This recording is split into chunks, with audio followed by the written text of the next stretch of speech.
Alrighty, so I've decided to make a tutorial on how to get 8-8 because I've recently died and decided it's a good time to start. I lagged out in Oryx and got pwned.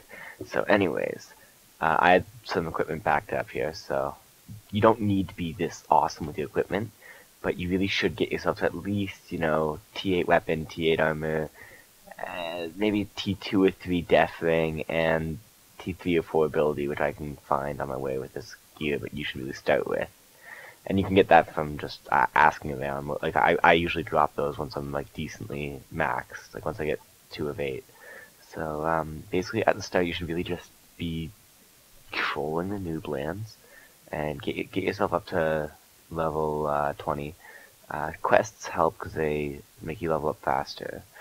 Now one of the critical things that you're gonna want to do, well, obviously you should always be very, very, very, very careful at all times, regardless of anything. You should be excessively careful to the point where you seem like a noob.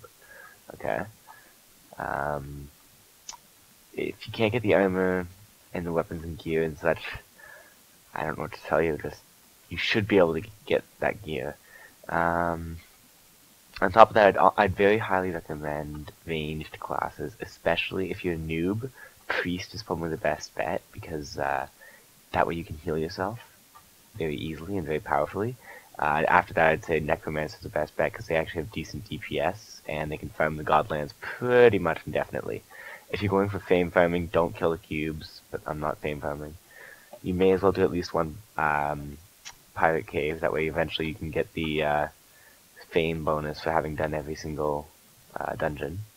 So let's do that. You should really have a full stock up on potions, actually. Because this is a perfect time to get potions, because later on, things don't drop potions quite as often. Well, at least not that kind of potion. So yeah, I'm going to speed up the rest of this video to get to 2020. Well, not 2020, level 20 out of level 20, not 20 stats out of 20 stats.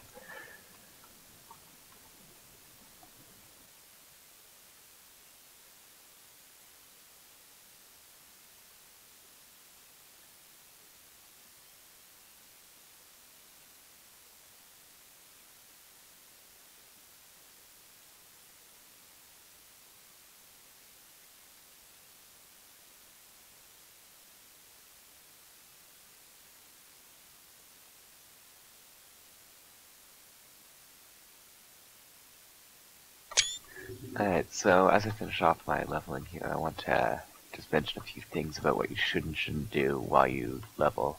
First of all, you should be very, very aware of the gray blobs. I'll point them out if they come at you, but they're like little black, they also look like little black stunted jellyfish. And they rush at you and then they explode when they're on top of you, and they can do a lot of damage and they can kill even a level like 20 character quite easily, even though they're a noob enemy. So be very careful of them. Concerning Oryx, that's a tough question. If you're very careful and you have effectively no lag, Oryx can be done for lots of experience, for a quick level. But you should be excessively careful and really do have your finger on the Nexus button, and do not try to rush in and try to get soulbound damage on Oryx or even on any of the minions. It's really not worth it. Other than that, what else? I think I should probably cover selecting a class and dodging techniques in a different video. But for now, I think one of the things you should be very important, like very, very conscious of, is the fact that you are just leveling. So there's really no point to go farther than the middle path, which is where I'm at now. Like, you could, if you want, you can, reach the Godlands, but then you risk dying. And it often will take you longer because you'll end up losing a couple characters on your way. Yes, for the character that succeeds, it'll be a shorter level, but for the characters that don't succeed, you just wasted your time in the Godlands. It can be slightly more entertaining, but I think it's worth just sitting in the Midlands and running along here. Trains occasionally happen. Trains are usually very safe and very easy and very good techniques for leveling. Aside from that, which dungeons to do? I would say Pirate Bays, you can do one of those. There's really no point doing more. Spider dens are excellent for experience. Snake pits, I would say at this point, stay away from unless you're like level 18, 19, or 20. And if you do it at 18, 19, or 20, be extremely careful.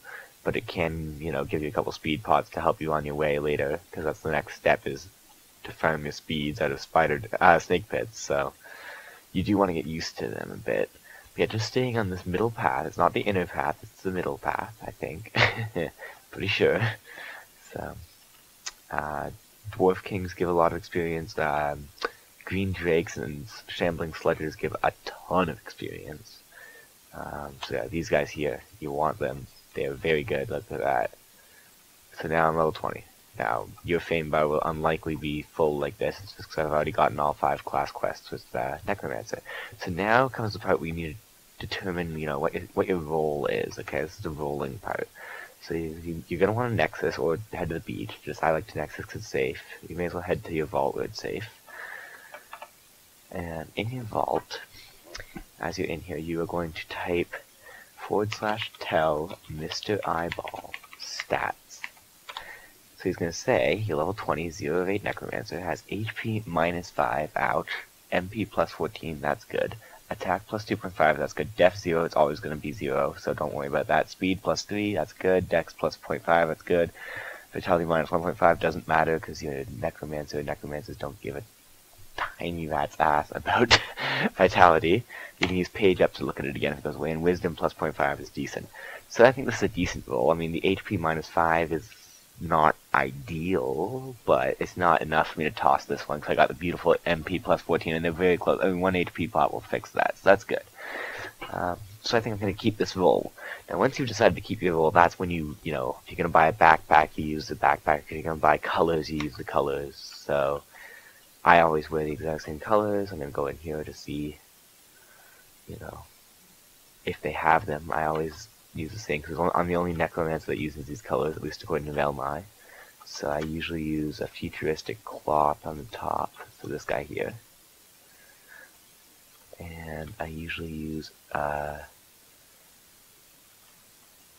it's not in stock right now, but it's this cloth, the small starry cloth on my body. So I can try it. If it's not here, you can either wait or try out other servers to find it. I like a backpack, especially if you're going to be a Necromancer. You're going to be farming for long periods of time. So if you have the money, it's often worth just a backpack. It's like 2.5 bucks. It's no big deal. You can get it and, you know, use it. So we'll just use that, buy that, use that. So now you got backpack, pet, stats, inventory.